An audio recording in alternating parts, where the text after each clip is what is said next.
Thank you. It's an honor to be here, and I'm very pleased to say that this was my first time in Hiroshima, and I experienced very strong emotions these last 2-3 days, especially this morning watching the ceremony in the park. I think many of you were there. I think it was a very well done ceremony, and I think the best of the Japanese spirit, the best of the Japanese consciousness was evident today. But as with much of the Japanese character, from what I can tell, there was also much hypocrisy today. There was also much talk of peace, nuclear abolition, and people like Prime Minister Abe was saying these words. But I did not believe him. And I don't think those of you who know better, who know history, would disagree with me. I am 67 years old, and Peter and I wrote this we wrote about 70 years of American empire.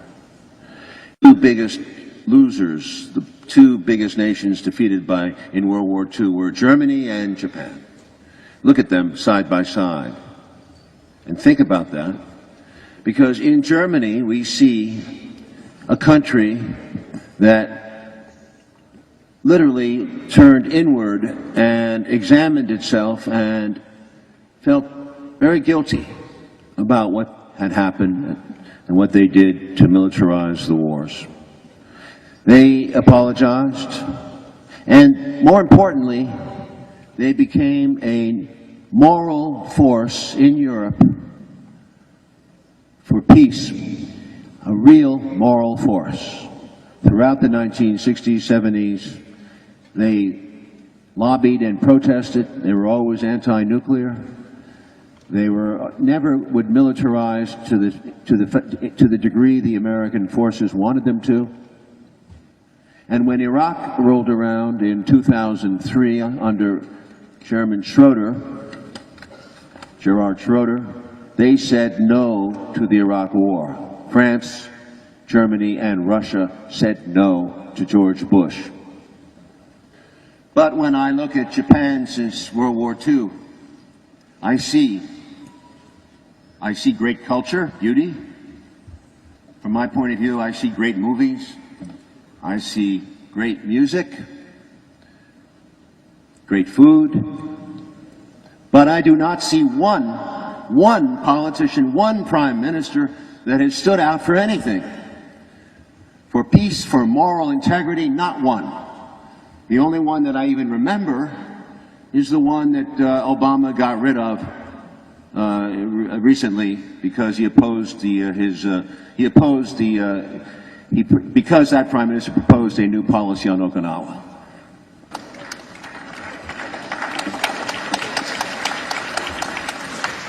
I think my question is to you. My question to you is, why? Why? Germany, horrible experience. Look what they did, what they mean. They mean, for me, still a peacekeeping force in the world. Japan? No. You are simply a satellite state, a client state of the United States. You have a great economy, great work ethic, but you don't stand for anything. When I left Vietnam in 1968 as a soldier and the 73, I thought this was over. I thought we were in a new era, a new age. The United States was finished with its Asia preoccupation. I thought so. But lo and behold, after disastrous wars in Afghanistan and Iraq, and frankly in Kuwait too, after these Middle Eastern adventures, the United States is back in Asia with Obama's pivot to Asia. This policy is not about North Korea. That's camouflage. That's nonsense. It's rubbish. It's about China. And it's about a containment of China the same way we tried to contain the Soviet Union after World War II. The Soviet Union, we inflated into a monster. China, we are already building it up into a superpower that threatens our sole superpower status. This is a very dangerous situation. Obama is a snake. He talks soft, but he's ruthless. He's made alliances. He sold $12 billion worth of arms to Taiwan. He's resupplied Japan with stealth fighters. Japan has the 4th largest military in the world. No one admits that. You call yourselves a self-defense force? Fine. You are the 4th largest military in the world. Great Britain and China. The U.S. is your full accomplice in this. You are some of our best buyers. We make you not only pay for weapons we sell you, but we make you pay often for the wars we fight. We made you pay for Kuwait. We made you pay as much as we could for your involvement in Iraq. Listen, we are bullies. I hate to say this, but if you don't realize it by now, I think you do. You're facing a dragon of great size here. The dragon is not China, it's the U.S.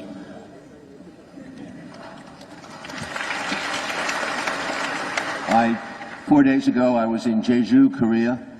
I just come from there where South Korean Navy is building the largest naval base, 400 kilometers from Shanghai, destroying a natural World Heritage Site, UNESCO site, a soft coral reef, despoiling the land and the water of the inhabitants of Jeju. Far worse than Okinawa because it's right on the front line with China. They're going to build it so deep. The harbor is a natural great harbor. They will build it so that the George Washington, the largest aircraft carrier in the world, carrying all kinds of nuclear missiles and goodies, is going to be able to sail through Jeju and control the sea lanes to China. South Korea, armed to the teeth. Japan, armed to the teeth. Philippines, huge investment by the U.S. We've returned to the Philippines. We've controlled the Philippines. We're back in Subic Bay, down to Singapore, a new alliance with Australia, certainly where we already sent Marines, a stronger alliance than ever with Taiwan. All these islands that are ringing China. Vietnam, where I serve, is now our ally militarily against China. We are looking for arrangements in Myanmar, Thailand, etc., and Cambodia. And I heard India.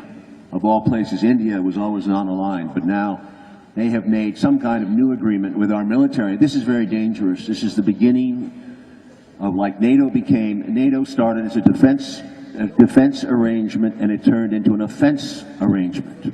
The same thing will be true here. This year, the specter of war has returned to Asia. Obama loves Abe.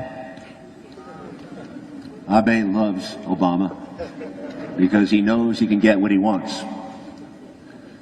Among other things, he would like the Sakaka Islands. Now, I can't comment on that. It seems to me a crazy thing to fight over, but it's not worth it.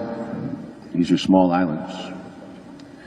What matters is that the spirit of Japanese nationalism is being revived with this nonsense from Abe and his group about World War II, about China, the rape of Nanjing, the comfort women in South Korea, etc., etc. So you can talk all you want about peace and nuclear abolition, but the poker game is run by the United States.